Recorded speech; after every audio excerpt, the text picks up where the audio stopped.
Lateral moves are another option. A lateral move is a single horizontal move to a different job at the same level with the same responsibilities. The new job offers a whole new set of experiences, including stretch assignments. This option can help people better understand the business and it can keep talented employees motivated.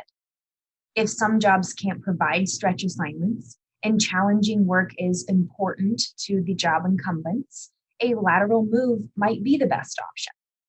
However, some people, especially millennials, tend to perceive lateral moves as punishment or as something that can negatively impact their careers.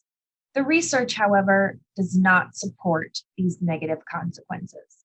Employees who participate in at least one lateral move tend to be promoted more often than employees who don't.